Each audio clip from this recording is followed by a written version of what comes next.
Bonsoir à tous. Votre émission à vos contributions revient sur Mourchid TV, la chaîne des valeurs.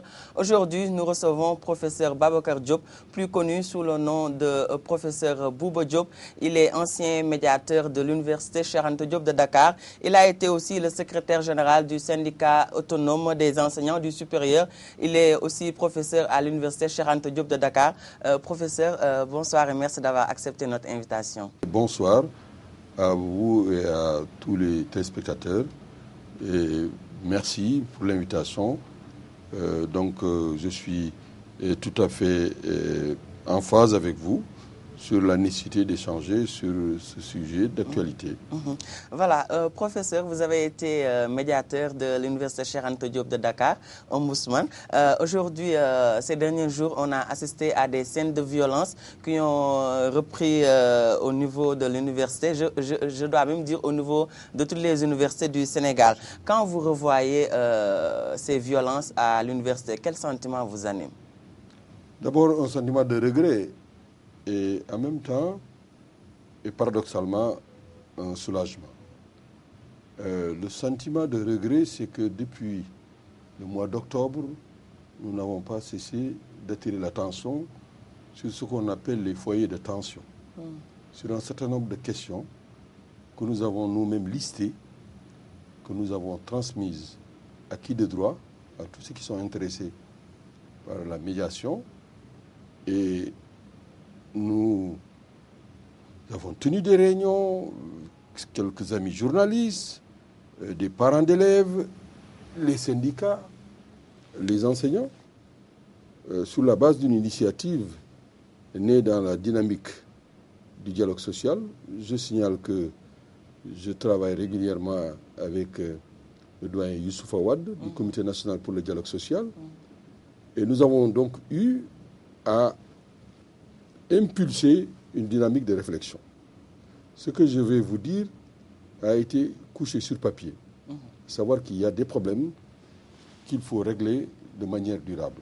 Donc rien ne vous surprend dans ces violences? Mais pas du tout. Que ce soit d'abord la question des taux d'inscription qui avaient été augmentés et qu'il fallait maintenant régler, à savoir permettre aux étudiants de pouvoir effectivement s'habituer aux nouveaux tarifs. Nous avions à l'époque attiré l'attention sur le fait que ce n'est pas la peine de créer des difficultés, puisque c'est le gouvernement lui-même qui donne des bourses, qu'il était plus facile de retirer le montant que le gouvernement avait décidé de le retirer, effectivement, des bourses.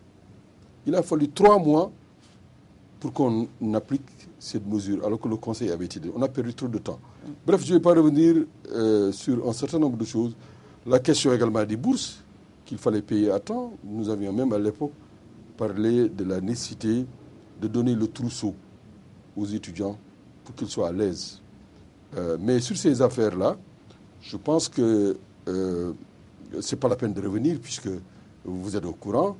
Nous avons attiré l'attention sur un certain nombre de choses, à savoir les relations avec les syndicats d'enseignants, les relations avec le personnel administratif et technique, mais surtout sur la nécessité de mettre en place le comité de suivi des conclusions de la concertation sur le supérieur. C'est ça l'essentiel. Le gouvernement... Et ça n'a pas été fait? Non, ce qu'il y a, c'est qu'il y a des conseils interministériels, c'est bien. Ça, c'est une logique administrative, politique, c'est intéressant, mais ce n'est pas une logique sociale, une logique académique. Et je crois que, bref, vous avez mon sentiment, c'est le fait que tout cela aurait pu être évité. Maintenant, le sentiment de soulagement, c'est qu'enfin, on se rend compte que c'est ça le fond du problème. Il faut mettre en place un dispositif qui permette non seulement de suivre régulièrement les éléments de la réforme, mais un dispositif également qui mette en place des structures. Vous savez, la structure que nous avons plus ou moins provoquée à un certain moment, elle a été cassée parce que les autorités, je ne veux pas rentrer dans les détails, les autorités ne veulent pas entendre un autre son de cloche que ce qu'elles ont dans la tête. Sur ces questions-là, je crois que quand on s'est réunis, des journalistes avaient fait des articles d'ailleurs, je ne citerai pas le journal en question pour ne pas faire de la publicité, qui avait repris les propos d'une rencontre au cours de laquelle nous avions souligné ces points-là. Donc vous reprochez au gouvernement de ne pas suivre Mais les pas directives le gouvernement, c'est vague. l'État, je dis les autorités. Les autorités. Et quand je dis de ne pas suivre les directives que vous aviez eu à tracer. Pas des directives, mais d'écouter et de savoir ce qui se passe.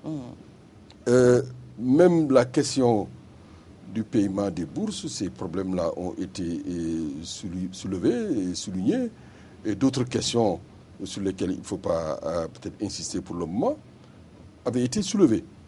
Je crois que ce qu'il y a, c'est qu'il faut écouter et mettre en place un comité de suivi, un comité indépendant et autonome. Ce comité devait comporter non seulement des gens du ministère, mais des syndicats, également des représentants des étudiants. Vous allez me poser maintenant la question qui doit représenter les étudiants. C'est ça. C'est une bonne question. Parce que ça aussi, mais un débat.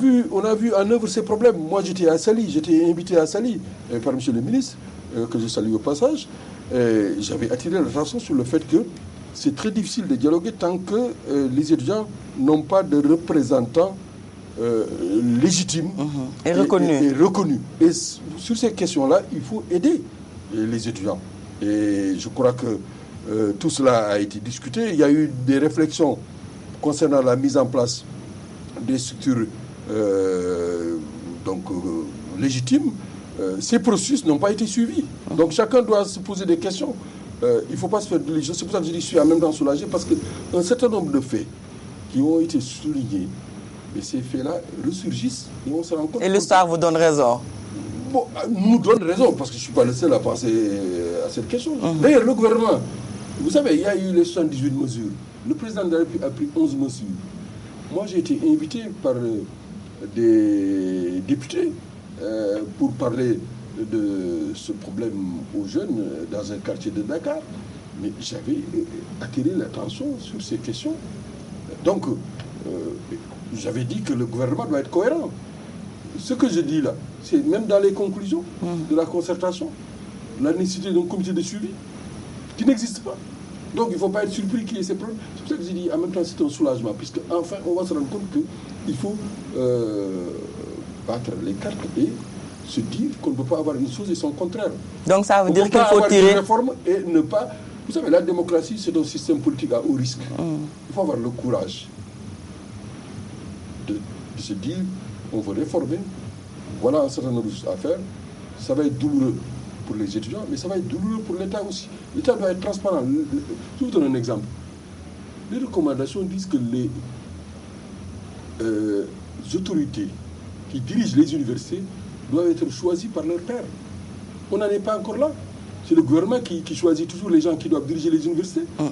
Donc, on ne peut pas vouloir une solution contraire. On ne peut pas dire qu'on va appliquer les mesures qui sont des mesures financières et puis les autres questions se taire là-dessus. Donc ça veut dire que toutes ces violences, c'est à l'État de porter le chapeau? Non, je ne dirais pas ça. Ça me permet d'aborder un autre problème, les responsabilités. Vous savez, je suis enseignant en même temps. Cette situation, je l'ai vécue dans ma chair et dans mon esprit. Il y a 3 jours, et même il y a 1 semaine, ces troubles-là, on les voyait venir. Cette atmosphère, la présence des policiers, les étudiants aussi. Vous savez qu'il y a plusieurs types de problèmes. Il y a le problème des étudiants orientés et qui ne sont pas contents. Le problème des étudiants non orientés. Il y a le problème des étudiants en master qui veulent tous avoir le master comme ils disent. Il y a le problème des étudiants qui n'ont pas reçu leur bourse. C'est le gouvernement qui a facilité la jonction de ces mouvements. Parce que certaines questions, il fallait les régler dès le mois d'octobre. Il y a des étudiants qui ont commencé à suivre les cours dès le mois d'octobre. Je prends l'exemple de la fac de médecine, de certains instituts comme l'ESP, que ce soit l'EBAD. Mais on ne peut pas attendre jusqu'au mois de mars, mois d'avril, sans payer aux étudiants leur bourse. Dans quel pays nous sommes? Donc ça, c'est des choses que certains parents ont vécues. Moi qui vous parle, j'ai rencontré des parents qui m'ont dit que mes enfants qui sont en faculté de médecine sont rentrés à la maison puisqu'ils souffrent beaucoup et ils n'ont pas leur bourse. Ils sont obligés de rentrer parce que le peu qu'on leur donne à payer, ils sont obligés de les partager avec le reste de la famille. Donc il y a un certain nombre de problèmes que nous savons, que vous savez, puisque vous êtes sénégalaise comme moi. Et donc ces problèmes-là, on les a vus venir. On n'a pas voulu les traiter. Le gouvernement n'a pas informé correctement sur ces difficultés. Est-ce que le gouvernement avait des difficultés pour mobiliser les moyens financiers pour payer? Là aussi, si c'est ça le cas, il faut bien communiquer. Donc il fallait tenir un langage de vérité aux étudiants, aux professeurs, à toutes les parties. Les étudiants, il faut leur tenir un langage de vérité, puisque j'en parle. J'ai eu à rencontrer à plusieurs reprises des étudiants qui ont interrompu mes cours pour dire aux étudiants qui faisaient le cours de sortir. Et chaque fois, je leur demande, est-ce que vous êtes au courant des franchises universitaires? Je vais vous raconter une histoire. Certains m'ont dit oui, j'ai dit non, vous ne connaissez pas les franchises, parce que les franchises vous permettent de ne pas suivre les cours, mais vous n'avez pas le droit d'empêcher que d'autres étudiants suivent les cours. Certains, très intelligents, ils me reconnaissent. Ils disent, grand, vous avez raison. Et le lendemain, ils m'ont envoyé une lettre où ils disent, je peux vous montrer la lettre si vous passez à mon bureau, nous vous demandons de nous soutenir dans notre lutte. Et dans la lettre, ils semblent revenir à des meilleurs sentiments en disant qu'ils veulent une période de transition, qu'ils savent qu'un master pour tous, ce mot d'ordre-là, ne peut pas prospérer. Ils le savent. Mais certains sont dans le désarroi. Ils disent qu'ils n'étaient pas informés, bon, qu'ils sont en même temps des membres de familles nécessiteuses, donc ce qu'ils veulent. Donc ils veulent discuter. Mais ils n'ont pas de cadre apparemment pour le faire. Peut-être la méthode aussi n'est pas bonne. Je leur ai dit à un certain moment, pourquoi vous empêchez les cours de master? Par exemple, vous êtes des grands gaillards, pourquoi vous ne venez pas suivre les cours et puis continuer à discuter? Et puis allez voir le ministre, si ça ne marche pas, allez voir le président de la République. Posez votre problème, puisque vous n'êtes pas les seuls à avoir ce problème. Moi, j'ai été en Tunisie, j'ai vu qu'en Tunisie, les étudiants veulent tous faire le master, mais ça n'a pas marché. Au Canada, vous êtes au courant, vous êtes journaliste, il y a eu des problèmes. Donc, partout où il y a des étudiants, quand le pipeline est bouché, quand ils veulent rester, ils ne peuvent pas faire autre chose que de rester à l'université parce que soit il n'y a pas assez d'emplois, mais il y a des problèmes à traiter. Donc, à l'université, il n'y a pas un bureau d'écoute. Je parle du campus pédagogique, je ne parle pas du campus social. Le campus social, certes, c'est intéressant, mais le campus pédagogique, est-ce qu'il y a des bureaux pour écouter les étudiants, pour savoir comment régler les problèmes? Ça n'existe pas. Mais vous, en tant que médiateur, quel a été tout donc ça, votre... ça a été écrit, j'ai dit, j'ai répété.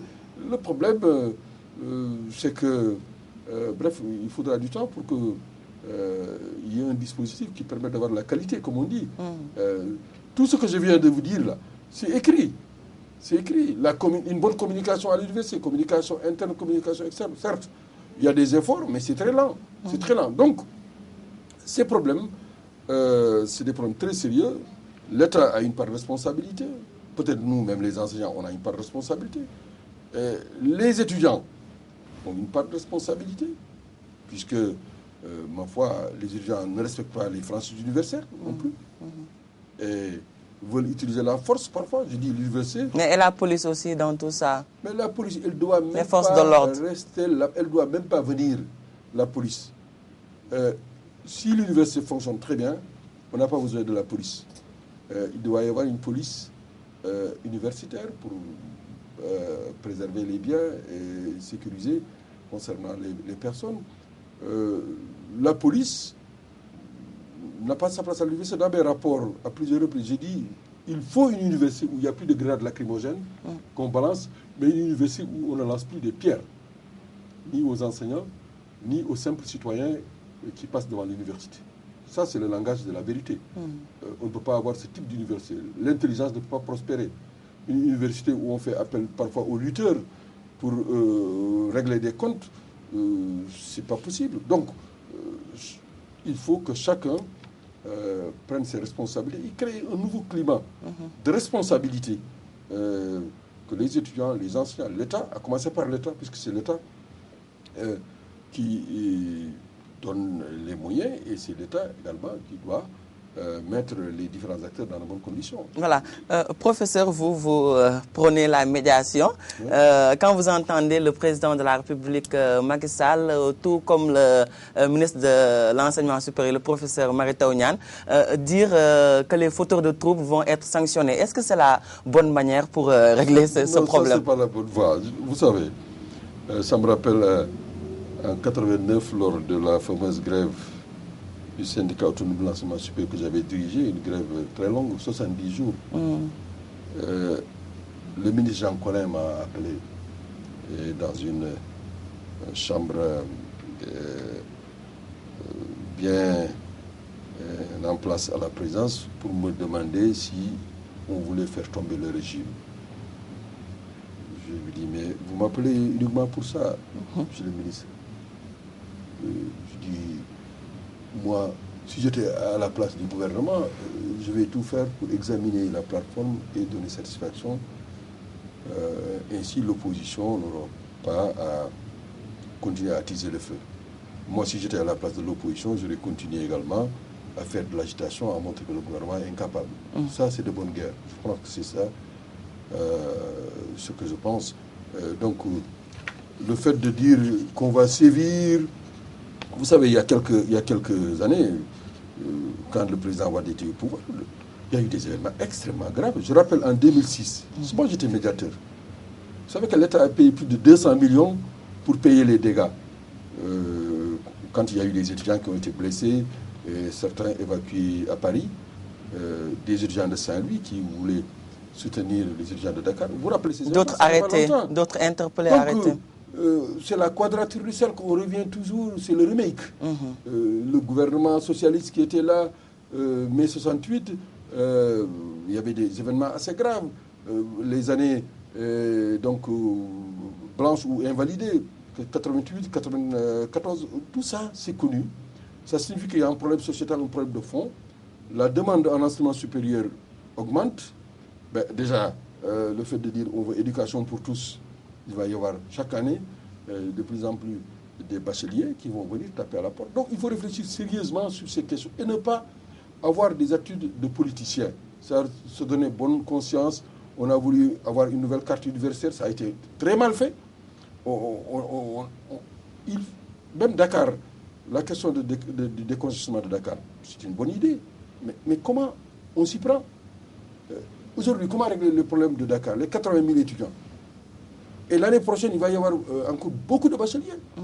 Et au rythme où les choses vont... on ne va pas trouver rapidement des solutions. Or, il faut discuter sérieusement. Convoquer les acteurs, leur demander leur avis et ne pas avoir d'a priori. Mais si déjà l'État pense que c'est ça l'option, mon Dieu, les erreurs seront des erreurs parfois fatales. Donc, il faut écouter les acteurs. Les bonnes solutions existent, les bonnes idées existent. Mettre en synergie et trouver des solutions et puis être généreux. Il faut être généreux. Voilà, mais d'aucuns pensent, c'est le cas aussi pour le professeur Mary Teuw Niane, qui dit que ce sont les opposants, les gars du PDS qui sont derrière, en l'occurrence Maître Abdoulaye Wade. Est-ce que vous pensez que c'est un problème politique? Non, il y a un problème sociétal, il y a un problème académique, il y a des problèmes économiques, il y a des problèmes politiques. Les problèmes politiques, maintenant, la meilleure façon de les régler, c'est de régler les problèmes d'ordre académique et les problèmes économiques. À ce moment, même si l'opposition continue de réussir les brancards, elle ne pourra pas faire bouger ces jeunes. Ces jeunes-là, ils ne sont, pour l'essentiel, d'aucun parti. C'est leur mal-vivre qu'ils expriment, mais ils profitent de l'occasion pour avoir des alliés de tous les côtés. Et c'est de bonne guerre. C'est les mêmes qui ont fait partir aussi bien le régime socialiste, le régime libéral première version, et bon, l'actuel pouvoir doit faire attention. C'est les mêmes jeunes, ça n'a pas beaucoup changé. Les populations sont les mêmes. Sur le plan mental, ça peut changer un peu, mais le mal-vivre est là. C'est un problème de fond, c'est une lame de fond. Il faut régler le problème des jeunes. Ça va très loin. Vous savez, quand il y a eu les événements du Kédougou, moi j'étais là-bas avec les étudiants qui m'ont invité, les événements de Vélingara, souvent les étudiants sont bien impliqués dans ces conflits. Ils expriment des fois ce que les parents pensent. Donc il faut écouter, les aider à s'organiser parce qu'ils ont aussi beaucoup d'insuffisance. Moi qui vous parle, il y a une catégorie d'étudiants. Des fois, je suis surpris de voir sur le plan mental comment ça fonctionne. Il y en a qui viennent à l'université sans savoir ce que c'est qu'une université. Même aujourd'hui, j'en ai écouté au niveau de certaines stations de télé qui menacent les enseignants, qui menacent... Bon, mais ça, c'est des problèmes qu'il faut régler. En Wolof, on dit Khamadi, Moïkou Khaboul. Donc, il faut leur donner les bonnes informations, leur permettre de discuter entre eux et sérier les questions. Parce que quand on ne se dit pas les questions, la confusion est générale. Actuellement, la confusion est générale. Entre ceux qui ne sont pas encore orientés, il y en a. Il y a des efforts. Moi qui vous parle, j'ai des dossiers. Je transmets à qui de droit, à mon collègue médiateur, le ministre, on a de très bonnes relations, le directeur de l'enseignement supérieur. Je leur transmets, moi, les informations que j'ai et d'autres collègues le font. Mais il faut un bon dispositif pour traiter ces questions. Et actuellement, tel que c'est organisé, je ne pense pas qu'il y ait les dispositifs. Le document concernant l'organisation du ministère de l'enseignement supérieur vient juste de sortir, il n'y a même pas 2 semaines. Je l'ai reçu. Donc il faut être modeste. On n'a pas encore le dispositif pour faire face au problème. C'est ça. Donc il faut écouter. Les menaces, ça ne sert à rien. De toutes les façons, je le dis souvent aux étudiants, moi j'étais acteur de mai 68. J'étais en ce moment au lycée. Qui m'aurait dit qu'on allait retourner en classe? Je n'aurais pas cru. Je pensais que c'était la fin du monde. Mais au bout de 3 mois, 4 mois, au mois de septembre, on nous a dit qu'il faut retourner en classe. On est retourné en classe. Donc, je donne ces informations à mes étudiants.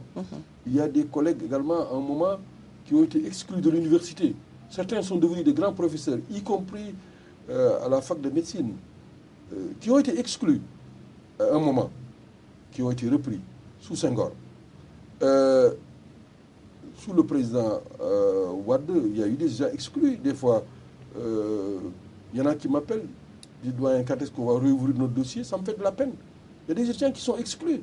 Quand ils ont brûlé le rectorat, il y a 4 ans, 5 ans, des jeunes talentueux qui avaient de très bonnes notes. Bon, là, il faut que les psychologues, les sociologues interviennent. Ils ont besoin d'être accompagnés. Dans le cadre des assises de l'éducation, on y arrivera. L'école, ce n'est pas seulement les enseignants. Il y a toute une équipe de professionnels de la communication, des sociologues, des psychologues. Comment voulez-vous éviter ces problèmes si vous n'avez pas ce dispositif-là? C'est ça. Ce sont ça les questions essentielles. Essentielles. Voilà, professeur Boubacar Diop, mais à l'analyse de la situation actuellement, est-ce que l'année peut être sauvée, l'année universitaire? Ça, vous savez, l'université, il y a plusieurs vitesses.